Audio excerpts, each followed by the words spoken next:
Good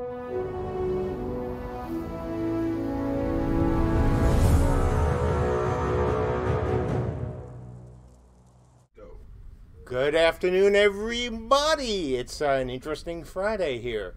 So, guys, John, am I good? Oh, you're testing. Wow, that means I got to listen to you all. Sound fine. Sound fine. Okay, so why is it interesting? Number of reasons. First, I mentioned this a little bit last week. It's certainly intensified this week. I've been interviewing a lot of people. The layoffs, Lizard, Activision Lizard, new name for them.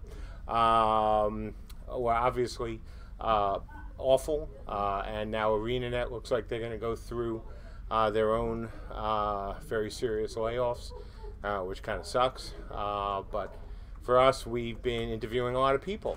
2 new people have started here in the last 2 weeks. Another one just accepted our offer. Yay.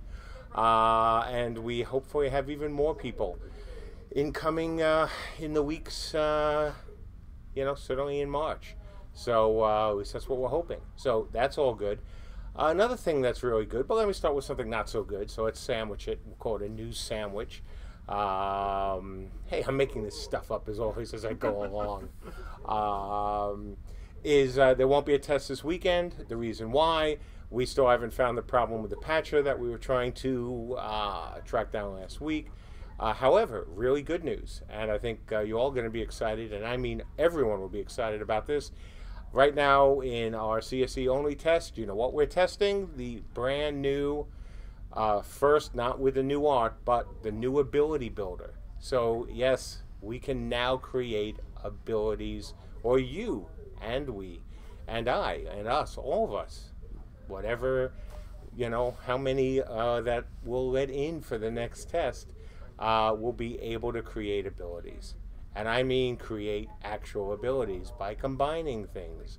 So yeah, it's not the new art, that's coming up next, but in the meantime, using the good Dev UI tool, you guys will actually be able to create abilities. So we're testing that now. We're going to make some changes based on what we see.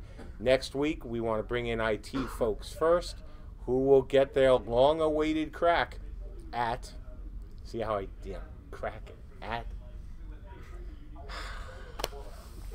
among the heathen. But we'll get you a crack at actually building abilities again. I was reading all the excited messages. Yeah, so yeah, that's really good. I mean, look, I'm excited. I was actually not expecting that today, and part of the reason why I was in multiple interviews today.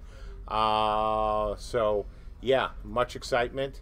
It's a yay. I was getting killed by Mage's abilities, or getting hit by Mage's abilities. Matt was, nailing my ass as I tried to hide behind one of our other folks, because I was just, wandering around when he viciously assaulted me. But yeah, hey, magic abilities, fine. So that's great.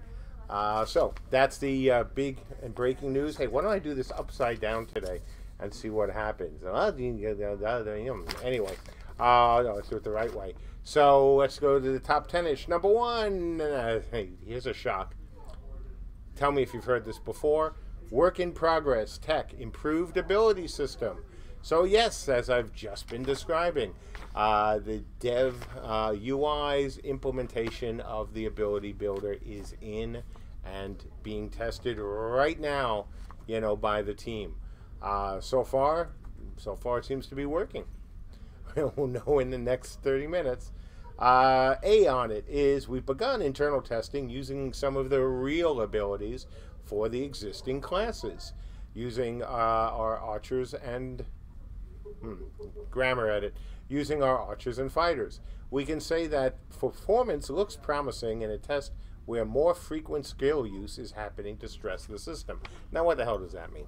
So, for those of you who've been in our AAA tests, the ARC's insanity testing, it means that what you saw then, now you can multiply it a little bit, because as many abilities as they were using in those tests, we've upped the ante a bit. And so far, System's responding well. We've also completed the first pass on siege abilities, as well as the mage, archer, and healer traits. Caleb spent the week squashing bugs and optimizing abilities within the improved system. In other words, making sure that everything is performant. Big word with this, performant. Not a lot of syllables, kind of important. D. Wiley worked on the ability components for the heavy fighter classes. Sounds like a game again. Christina ported abilities such as combat, travel stance, harvest, and sprint to the improved system. So once again, hey, more game. Christina also worked on implementing the health and resource regen and ability disruption in the improved system.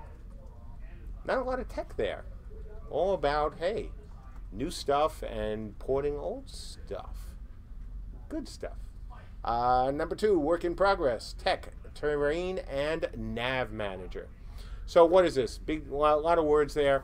Basically what it boils down to is we are in the process of setting up what we need to set up so NPCs can wander the world properly, so they're not as I keep saying, dumb as rocks, and that also the terrain will fall less often than it has been, which is still not bad, but it needs to be better. Number 3, work in progress, UI. So one of the things some of you and I noticed in the one of our tests is that we were having a bit of a hitching that wasn't there, and that was due to the UI, and so that has been improved and hopefully fixed. Number 4, work in progress, designs. Designs? Should be design. Shouldn't be plural. So picky. Design. Ben is working on the design, because he doesn't say working on the designs, on the design for the death and respawn system, and is updating the character progression system documentation. Yeah, Ben and I spent, he did the heavy lifting, and I did the, hey, okay, comment here, comment here, comment there. So yeah, death respawn we're going to be talking about. See, remember I told you we were going to be talking about all sorts of fun stuff, and Ben and I were going to be doing a presentation on mages and talking about death and all that. You know, we may be slow, but it is all coming. I know it's kind of hard for some of you to believe, but you can see it, and you'll be seeing it more. You know, hopefully, if we get the patcher thing fixed early next week, we can get you folks in as soon as we get that done. We'll get more of you in. We can, you know, get IT in, of course, before then. Number 5, Tech UI respawn window. So AJ added a styled respawn UI to replace the current dev UI. This also involved creating better support for 4K widgets in our draggable UI system. So yeah, you know, widgets are great. 4K, even better. Special K, even tastier.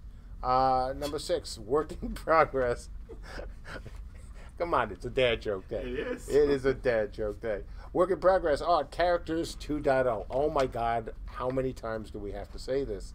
But you know what? We're going to keep saying it until it's all done. And the good news is, this week we merged our changes onto master. Now, that is huge. And the good use of the word huge. One of the things that we always talk about is that, you know, and you guys have heard other developers talk about this as well, is it works on my machine. And when you merge something onto master, in our case, that means we're getting ready to put into production for you folks. And something as big as Character 2.0, kind of a big merge. It's not like, hey, we just merged in a mode. You know, we just are merging entire rewrite of, or not rewrite because you don't write art, or redo of the characters. And so that's a kind of big deal. And as part of that, Tyler has been, you know, going all sniffle through the code, through the art, looking for issues. You folks will be doing that as well. We expect to have lots of comments from you all about what you like. Hopefully you like everything, but even if you don't like some things. But please do tell us if all of a sudden a hand is where it shouldn't be. Final skin waiting. So Joe finished off the Lucapan and heavy nude meshes, allowing us to use them as bases for the undergarment and armor meshes. And more polish from Sandra on the archer animations, including versions for the Lucapan Forest Stalker. And she's cleaning up the Fiona humans and Lucapan assets as well. Number 7, another tech item, work in progress, building placed objects. So the BPOs, kind of sort of a big deal. So Colin's been working on refactoring their physics network states to actually support them because we never had them before. And Matt has nearly finished his first pass of networking BPOs through the servers. That all means is BPO is obviously a huge, giant, big deal for us. You want to be able to put up torches. You want to do all the things that you want to do, as well as we want to do to make the areas look better. And that's where BPOs came in. And since this isn't something we've had before, we keep trying to improve it and get it in at the same time. So number 8, work in progress, music, BD, DB. Yeah, nice editing there. BD. Who's the heck is BD? Nice, guys. How many people did this go through? DB started composing new background music for our scenarios, specifically starting with our siege scenarios.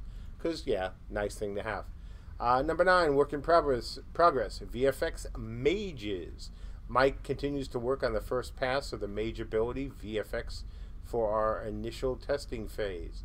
This week, he worked on rendering out new sprites to improve the look of our assets, fire, water, and explosions. Number 10, work in progress art, Wave Weaver gauntlets. Ooh, I said that right. I didn't trip over the Wave Weaver like I just did. Should have quit while I was ahead. John and Dion finished 4 of the 5 new Wave Weaver gauntlets this week and are finishing up the last one today. Number 11, work in progress, the magic mortars. So yeah, these are going to be a fun, add to the siege system.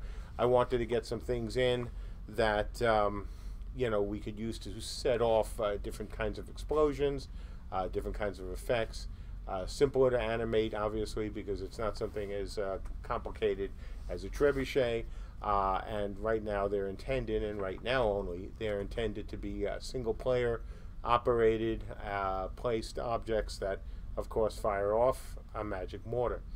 And last and certainly not least, another tech, Mr. Koo finished up the final look of the ability builder styling and has now moved back to creating icons for abilities.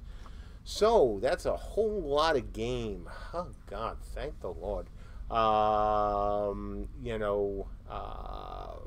our game. And as we've been telling you, since last year, you were going to see more and more game in our announcements. And, this is thanks to all the hard work of the team, everything that they've done to build out the tech stack and continue, of course, to build out the tech stack.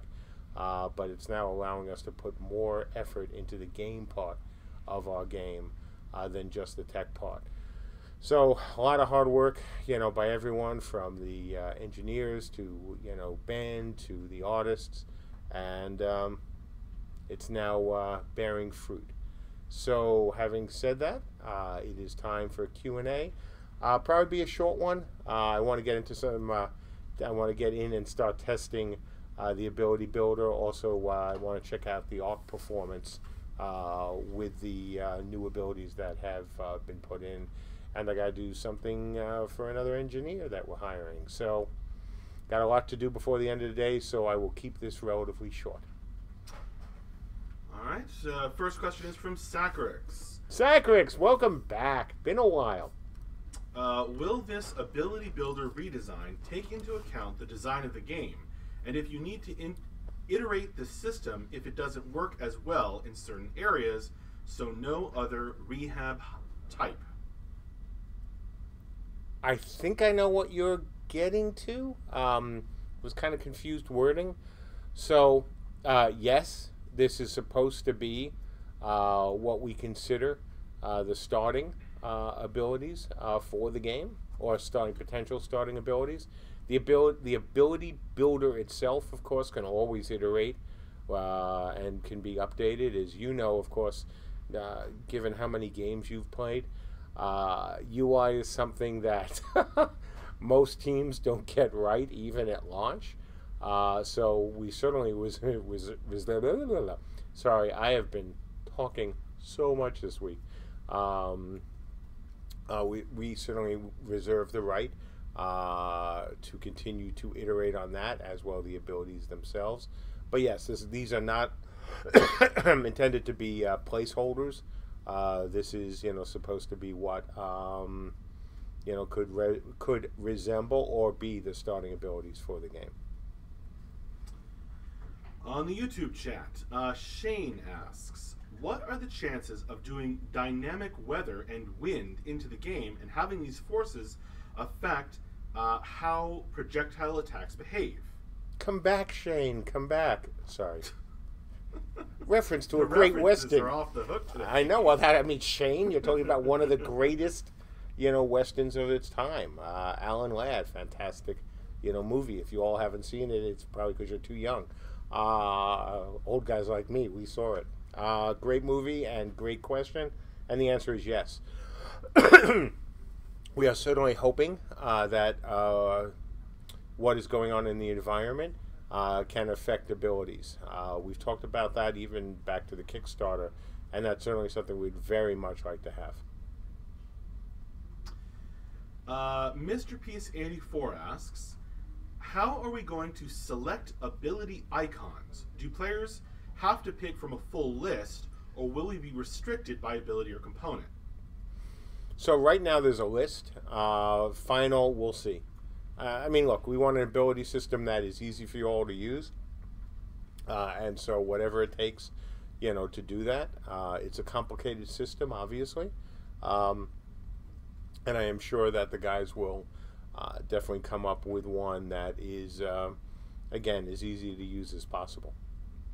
Because that's not part of actually playing the game in the sense of non-handholdy, as we've talked about. Having a UI that is easy to use, good to look at, that's what we should have. And so that's what we're trying to make happen. Rubikai asks, when will people not lucky enough to be in beta see some regular gameplay videos? So I'm sticking to my story of as soon as we have the real abilities in, we have destruction working the way we want, and we can show a siege that represents the kind of action you'll see in this game. That's what we're waiting for. As I've talked about a number of times, we're not actively trying to recruit people to donate to our game. We have it up, of course, but we're not, you folks have seen it. We're not doing any, hey, it's a sale, stuff. We're not, doing anything, frankly, other than leaving the page up. No press releases, no sales, no, begathons. We will go back to promoting it a little more, but not until we're really ready. And those two things go hand in hand. I'm a big believer, as you folks know, in being really straightforward with you folks about such things. And when we have what we're ready, when we have what we need to have ready to show the game off in its, I don't want to say best state, because we're in beta for gosh sakes, and old school beta, but into a state that really represents the kind of quality you folks can expect to see from us at a minimum. That's when we will certainly allow streaming, and players such as yourself, you'll be able to see things. Ammer1 asks, what's happened with the whole idea of the Veil and Stealthers and Stealth Killers? I love this idea, but it hasn't seen or heard a lot since. It's a very specific system, so I can fully understand the struggle between sounds great and will it work? Absolutely. Which is why, I've been very clear since the beginning that's not those systems can't go in first. They can't. Logically, it makes no sense for us to do them first. We want to get everything else in. We want to get, more of, if you look at just the Trinity, we certainly want to get the fighters in. We certainly want to get the healers in. We want to get, mages in. We want to get archers in. So many of the things that they do are so critical in terms of not only for fun for themselves, but because we're a rock, paper, scissors game on how they semi-balance with each other. It's easier when you do mirrored classes, of course, which we're not doing. So we want to make sure those sorts of folks, we're in and fun, and then we can start worrying about what we're going to do with the Veil and with the Stealther classes. But honestly, nothing's changed, which is, depending on how you want to look at things, either a good thing or a bad thing. It's a good thing because nothing's changed. We haven't, not even once, thought about getting rid of that mechanic, unlike things like, the body part system. Targeting, small areas versus larger areas. Things that we have talked about, of course. No, all is good with stealthers. Sacrix asks, how many more hires do you intend to go up to, 40 or over for CSE? No, not really, Sacrix, not on the engineer side. I'd love to get another, 3 definitely, plus the ones that I've got either in who've joined us or not including those, and the one that hopefully will sign paperwork today. We're getting to the point of where it's not a negative effect to hire more, but it becomes less useful because as you start to bring on new people, no matter how smart or talented, that still takes time from other people, because since this is our engine, it's not like somebody can be hired, go, I have 10 years of experience on Camelot Unchained engine. Yeah, not so much. So we have to be pretty careful about that, and we're being pretty picky at this point, even pickier than before. We might, hire some people if we got some additional folks to work on Cube, but that's not something we're even, planning for right now. Our focus is Camelot Unchained, and that has to remain our focus until we ship the game. Bird101 asks, are you still not planning on hard capping stat progression? I feel like at its best it's pointless, or at its worst makes min-maxing at char creation pointless and a grinding system you can become eternally behind on. Yeah, still no plans on hard capping. We think the soft cap will work. We think that it is, because again, horizontal game, that the grind that's involved is not going to be as important for people to do as it might be in other games where, hey, if I just grind another 2 months, I'll have an ability that's going to rock the people below me. So, that's one of the things we were trying to avoid with the whole horizontal system. So, yeah, right now, we're still planning on soft capping. Xbatesh asks, will players be able to harm other players from the same realm? Nope. This is not in, well, hang on, take that back, not in the main servers. We have talked about, of course, having a free-for-all server. This is something that a certain segment of our community has been asking for like ever. And if there's enough demand for it, I will certainly do that. It doesn't matter to us. Happy to roll one or more FFA servers if the demand is there for it. A couple different people are asking, is the game still on track to be out this year? We still have, as I've been saying, and it hasn't changed, it's still going to be tight, but if the engineers that we're bringing in come in early enough and hit the ground running fast enough, we still have a really good chance to get it done. No guarantees, no promises, but, if you had asked me that a couple months ago or 3 months ago, and you guys did, and I didn't have any hope of hiring new engineers, we wouldn't have been able to say that we had a good chance. But it's the game industry, so as expected, year ends, financials come out, and hey, guess what happens? People get laid off. It's the broken record of the game industry. The industry isn't broken, though some think it is, though I don't. But it's simply how it goes. I mean, this is very typical for our industry and most industries, that are driven as they are here by publicly traded companies. I mean, as I talked about in the last update, these companies, some put a greater emphasis on bottom lines than others, and when you do that, unfortunately, the folks who put so much into making these products are the ones that suffer, and it sucks.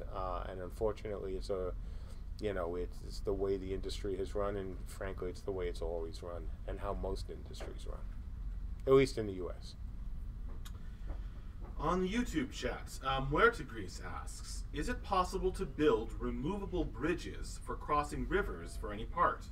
So it's certainly going to be necessary to build bridges in certain parts, whether they'll be removable in the same sense of, hey, I can just throw them in my backpack. The answer would be probably no on that, depending on the kind of bridge. But can they be, brought in pieces? Can there be some magic involved? Absolutely. We know we're going to stretch the boundaries of both reality and magic in making this game. So we know we have to. Excuse me. Make some concession to magic as well as some concessions to reality, because we don't want to, have everything just drop in the magic bag of holding, and you can, take along, a full army within there. So, that's going to be a real balancing act for us going forward. But since we do want water and landscape, positioning, all of that to be important, we know we're going to have some things that are a little bit more magic-y than others. Maitreya on the YouTube chat asks, how many classes are you looking at being able to resurrect other players? Not a lot. We certainly have been very clear that this is not a game where every class can do everything. So they will always be proportionate to the number of classes we have. Because if everyone can resurrect, if everyone can heal, then what's the point of having healers? And frankly, since I've been saying from the beginning, this is a game that's going to be kind of necessary to have healers. I think a lot of healers might want to do the exact opposite to me if we went back on that, which we have no intention of doing. Yomi asks, are there any plans for alliances or guild-to-guild groups of any kinds, and plans for having guilds being able to claim land for themselves, and possibly giving guild members any benefits when fighting there? Well, we've already had a few conversations about war bands and the stuff we're going to do there, and somebody certainly can link you the information in chat. But in terms of other cooperation, yeah, I think cooperation is kind of important. We want the guilds to work together, and so if you look at the documentation that hopefully somebody's giving you a link to, or the videos, there's a lot that we plan on doing with that. It's important. Arc No Angel asks, how much of a gap do you want there to be between low equipment tier and high tier equipped player in RVR? We've been also pretty clear on this that it's going to be somewhere south of 30%. But before people either freak out or look at me confusedly, it's hard to put into exact words what that means, simply because some of it doesn't have a lot of effect on RVR. For example, durability. Now, sure, your armor or your weapon can break in combat. There's always that danger. But in most battles, the fact that your weapon is a little bit more durable than the next person's isn't a big deal. It really isn't. Same with armor, same with anything. So there'll be a number of things that you'll be able to do with your items that would fall outside or might fall outside that. So the goal is with armor, and the same with weapons, same with abilities, is that we don't want people ever to have to think, I can't play with this group simply because I don't have the exact right piece of or full set of gear. Now, certainly, if you're a guy who just came into the game and you have starter armor, starter weapons, starter abilities, you're not going to be, the first one picked for an 8-man, say, to go raid something tough. But we do want it to matter enough to give keep our crafters busy and give you folks something else to, want to obtain. So, that's always the problem. And I talk about the benefits of a horizontal system. Well, that's one of the downsides, is that it becomes, from our end, we have to be quite clever about making sure that the armor, the weapons are useful to have, but not game breaking. Whereas in a vertical progression game, you can certainly just keep adding levels, and you don't care what happens to the newbie. You don't care what happens to the other people who are going up the chain, because you're going to be so geared up that you can just go, ha, and you die. So, one of the challenges, but it's also one of the benefits, because it means that more people will want to group with you and to, fight with you, even if you're not the best geared player. So, we think it's going to work out well. Omar on the YouTube chat asks, do you think being picky at hiring will make game launch even slower? No, actually. So, picky at hiring in general is a good thing. And the reason is, no matter who you hire, mistakes will be made. We're human. Unfortunately, when you're building an engine as complex as ours, the mistakes that can be made can be kind of disastrous. And so we need people who are going to be very smart, use this word in an interview today, very thoughtful about their submissions, their code submissions, about their architecture, etc. And look, none of these, guys and gals are perfect. None of us are. So there'll always be mistakes, but I would rather be pickier about engineers and make sure that we, as best as we can, be sure we got the right ones, because if we do make the right choices, that we're a little slower in the beginning, but man, once we start hitting our stride, which we have been, things will come faster and faster, because you've picked really, talented folks who get what we're trying to do, who get, the kind of engine we're building, and, we'll be picking up speed as the, the route goes more downhill and easier than uphill, which is building all the tech. And, again, I know it seems like it's a long time, because it is, but if you look at what our engine can already deliver on, that's some impressive stuff there. Really impressive stuff. So, would I have liked it to be faster? Hell yes. Hell yes. But, at the end of the day, it's the quality of the engine, the quality of the game. That's what matters more than anything else, because if we do our jobs right, you folks will play it. I'll play it. Other people will play it. I had this good question and then chat skipped forward. Blaming chat. Throw chat under the bus. Demand his head, guys. Get angry. Get pitchforks. He just blamed you all. Yeah, I'm not sure who it was. Oh, here we I found it. Okay. Whiskey Jack asks, as I've gotten older, now married with a child, my gaming time is way lower than it used to be.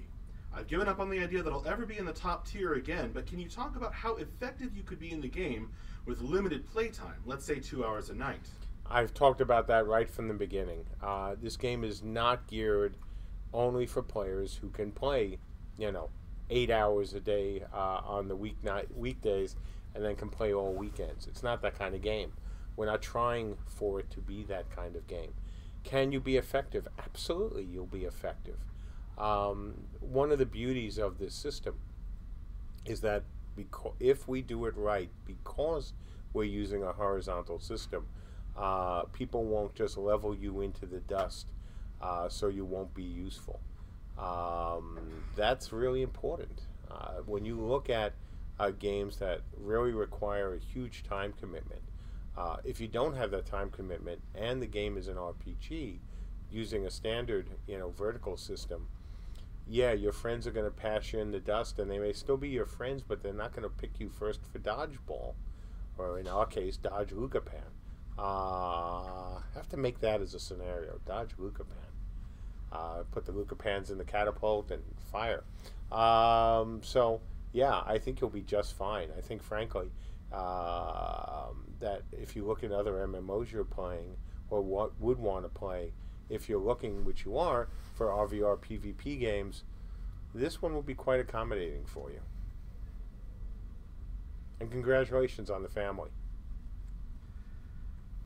Tavermod asks, can you be a good crafter, my focus, yet still have a character focused on RVR that will not lag behind? Sure. It really depends on how much you want to play, and as well, what's most important to you. Will somebody who is spending 4 hours a night, say, and just pick your number, it really doesn't matter what number you choose. If you're spending 4 hours a day on just being an RVR combatant versus 2 hours on RVR, 2 hours on crafting, would you be the same as somebody who spends 4 hours on RVR? No, of course not. Otherwise, there'd be no rewards, because you have to reward people for doing things. But, as I said before, and I've said again this since the beginning, the difference between somebody who's done that and the difference, between the guy who did the split versus somebody who did the 4 isn't going to be so great that you're going to be, lagging behind the rest of the kids. It's nothing like that. It's the whole point behind this system. One of the absolutely immutable, use a programming word, and unchangeable foundations of this game is the horizontal system. So, yeah, you'll be fine. Sergio on the YouTube chat asks, will there be death spam? Yes, there'll be death spam. I love death spam. Death spam is good. So, yes, there will be. We've had it already. It will be back. Can't have this game without death spam. Saccharix asks, is one of these new people a gameplay engineer?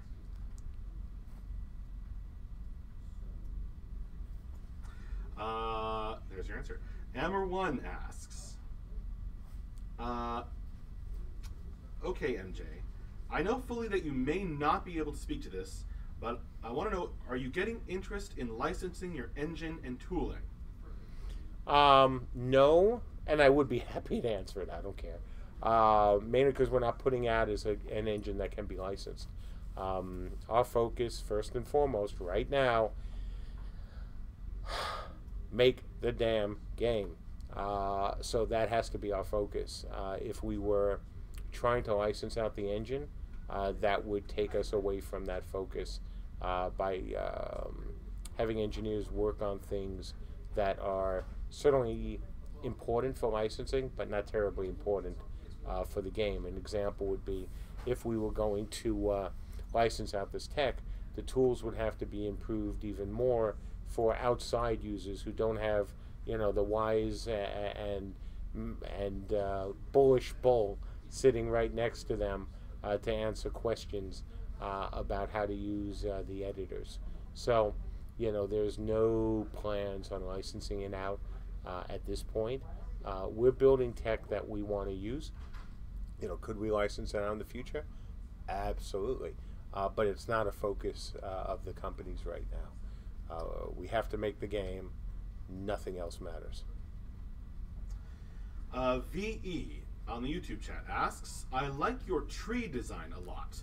Will I be able to climb up a tree and wait for victims for a surprise attack? Yes, it's a great tree, can't you see?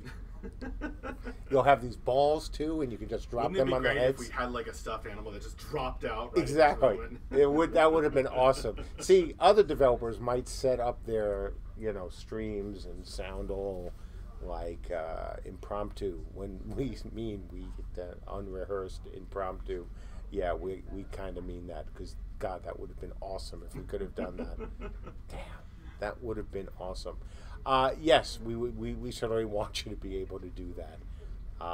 So we'll see what happens with that idea, but we certainly want you to be able to do that.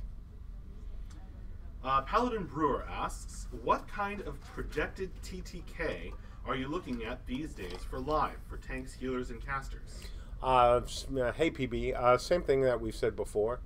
Nothing's changed. I haven't had any discussions with Ben about altering the general framework for the TTK, which is simply we need it to be not too fast, not too slow, and just right, which is a hell of an evasive way to talk about it, but it's true. You know, a lot of what goes into making a game successful sometimes is feel. It's not about, hey, we know if we do the average TTK will be this, then that makes the game successful. A lot of it is a bit of magic. It's a lot of, you know, actually playing and massaging things, because no matter how smart the designers are, we are invariably not omniscient. And so being able to actually play the game and, you know, a lot with other players and see and get reactions to things, that's all the important stuff. What Ben and I say now about, you know, what a TTK could be, I pretty much guarantee you'll be wrong, and that we'll have to change it. So, you know, we want it not to feel like, hey, this is War and Peace of, you know, battles, but it can't be one-shots, which I've been very clear about from the beginning. Lodeween asks, after abilities and Siege, what tech is your top priority to get into the game? After abilities and Siege, in terms of pure tech, I actually don't know what the next big piece of tech is after that, because we've been focused on that, and don't forget building destruction.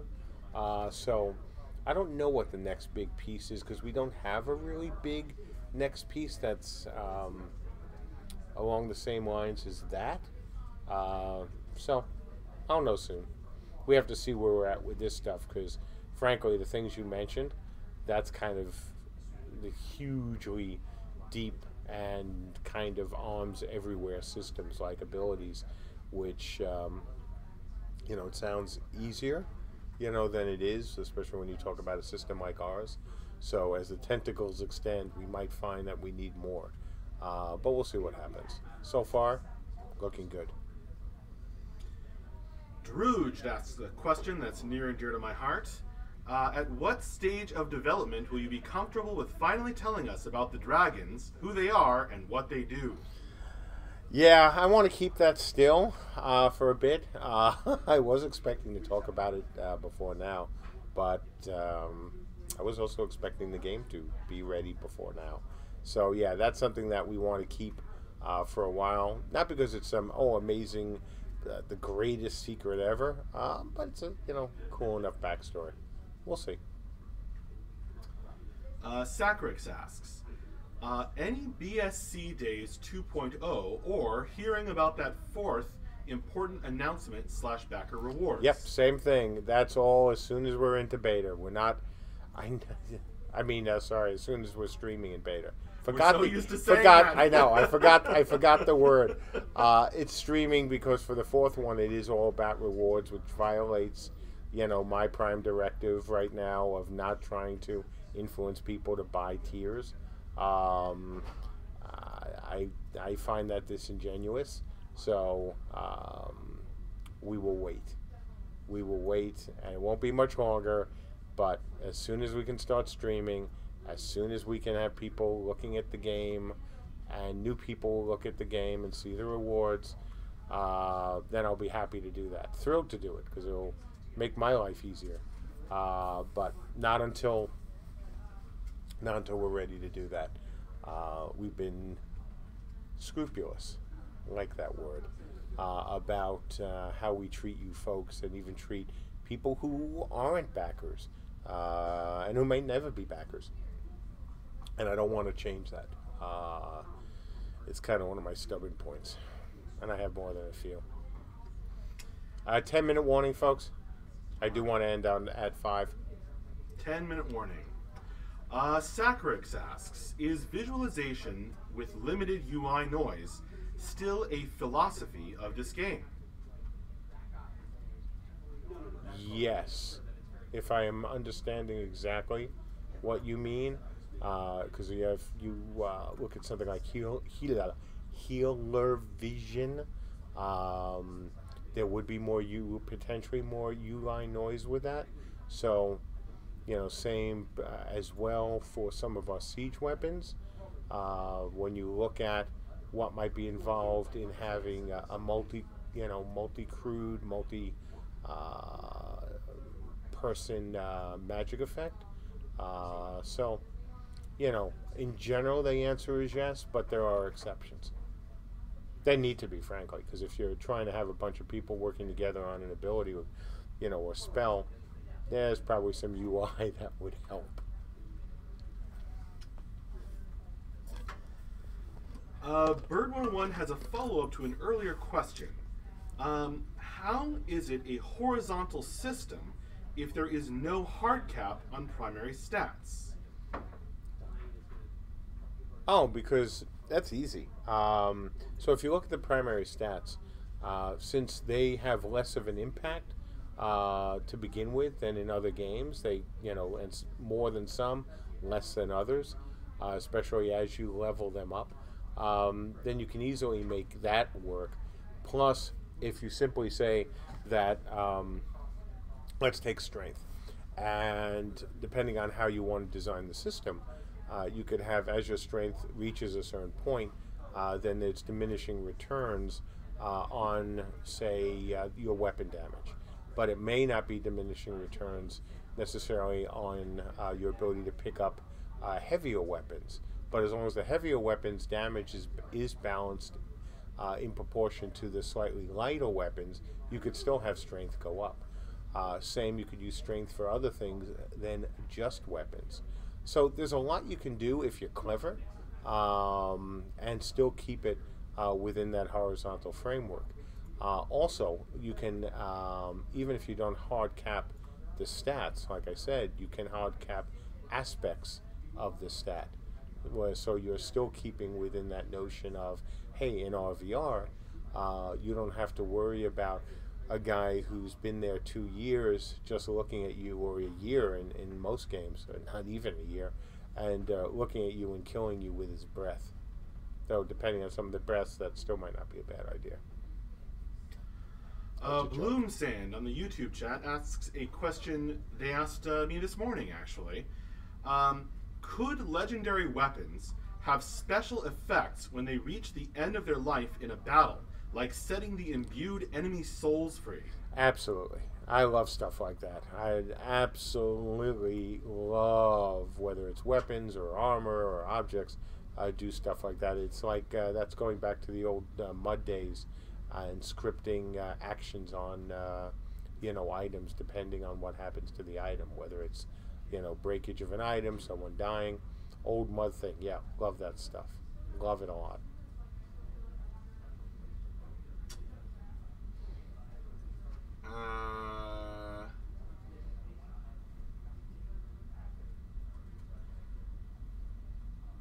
Trying to untangle a question here. Sacrix asks, once you moved to a 12x1 setup, what is the plan for the path system? Is the path system dead or now bound to weapons? For example, will you be able to differentiate your character from another same Mjolnir, and will the enemy be able to tell that? I have no idea what you're talking about. All right. Try again, Sacrix. Yeah, I have no idea why you would think that you couldn't differentiate, Mjolnirs. I am absolutely lost in that.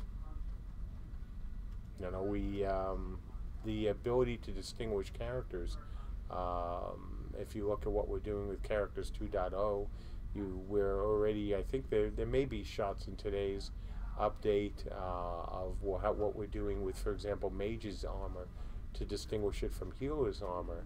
I'm not sure why you think there would be any reason why we couldn't distinguish one character from another. So I'm sorry, man, I do not understand that. Customization is important to us. We've said that right from the beginning. You can certainly wear somebody else's armor. There, isn't class-based armor. So, if you meant anything in that way, but yeah, no, we are certainly all for customization of armor and weapons.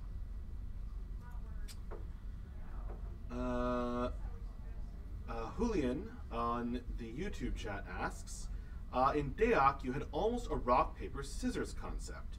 Will you be bringing this type of balancing back? Oh, absolutely. We said that right from the beginning. It's even on our Kickstarter. And it wasn't a sort of RPS. We were all in on the RPS.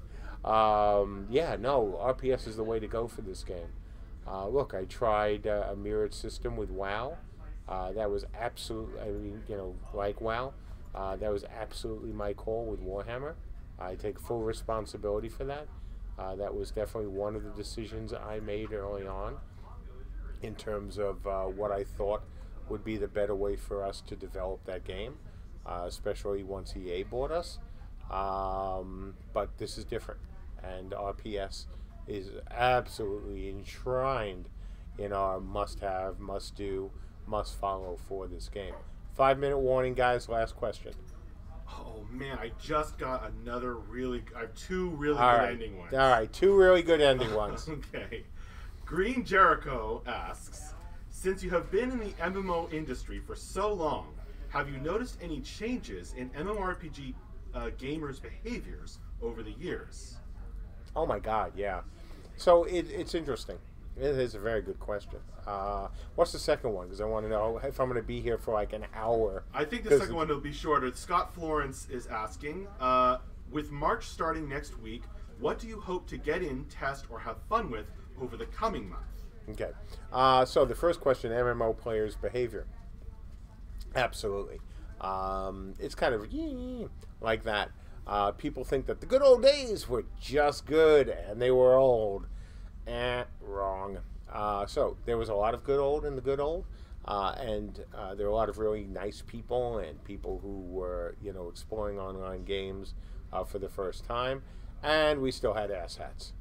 It goes with the territory. Then, bigger online games came out. Obviously, Meridian 59, Ultima Online, eventually Dark Age of Camelot. And guess what? We still had asshats. And we had more of them.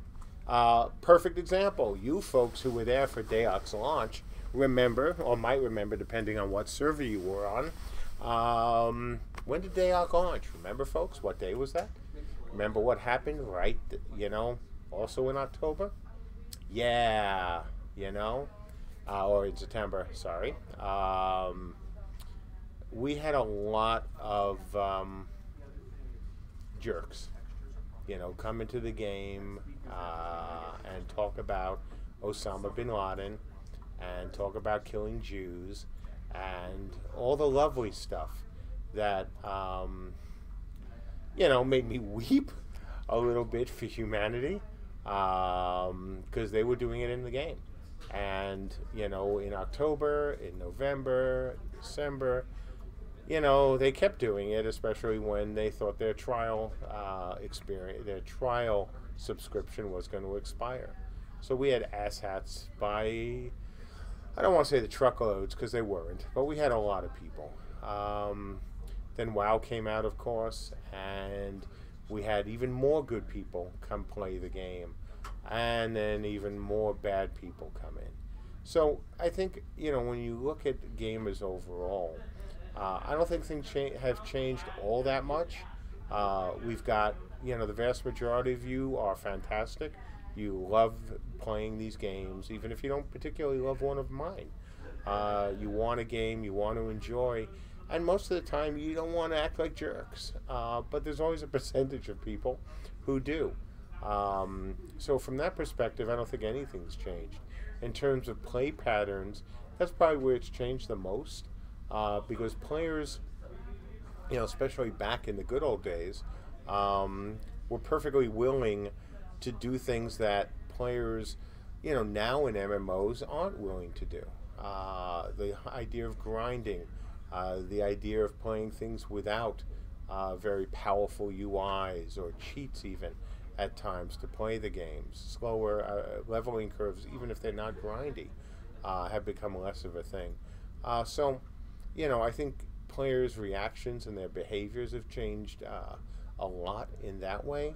But unfortunately, or fortunately, depending on how you want to look at things, some of the worst behaviors have always been there. And look, I was there right from the beginning. I can honestly say that. And I mean the real beginning of online games. And, not, when WoW came out, because after all, WoW invented MMOs. Still hear that every so often. Makes me, again, that one makes me chuckle more than weep. The Osama bin Laden stuff, that made me weep. So, I think that stuff is, overall, since there are more people playing these games, I think we have more, bad people. But as a percentage, I don't know if it's changed any. So, on the other hand, there's so many good people. And again, not just people who are good because they, want to give us money to play the game, which is always good, of course, so you can get paid for making these things. But good because, they're really nice people. They're great in guilds, or they're great just to, to help you with stuff. They're great in our backers, who has sent us so many interesting and wonderful things, including, of course, Downstate Leisure pillows. And so, it's a trade-off, good, bad. But anyone who says that, oh yeah, the good old days were so much better in every way, yeah, either they weren't there or they just didn't see the darker side. And certainly it was both my privilege and at times to my horror that I did, see the things that, I saw in whether it was my MUDs or the games at Mythic. A lot of bad stuff, a lot of bad people, but still the vast majority are either good, or certainly a much larger percentage I think are great. But great question. So let me get on to Scott's question about what's coming next. What do I want to see? I want to see a kick-ass siege scenario. That's what I want to see. I know, you know what I am referring to when I talk about building destruction, about seeing castles fall and towers fall and not go bouncy. That where you could get, like you can already, right up to the keep and watch as like a block falls. I mean, I had a great video where, I am standing right by one of the towers on the main keep we've used for destruction and or siege testing, and I was literally sitting there and this small block came out of the tower, and I was like, yes, that's exactly what I wanted to have happen. And it wasn't something that was pre-built. It wasn't a template. It wasn't even, hey, this was calculated to make it feel like this was part of the building. It was part of the building, and it was a randomly, created part based on the damage that was done. It wasn't something like, if you hit this spot, you will always get this chunk to come out. So that just felt great. The only thing was that was missing was that if it had fallen on the head of somebody and crushed them, because that would have been epic. Or actually, I should say that would be Unchained. Because that's what we're going for. That absolutely, really immersive sense of you're taking part in this epic siege. And, you can't do that just by having better graphics. You can't do that just by having better sound effects or VFX.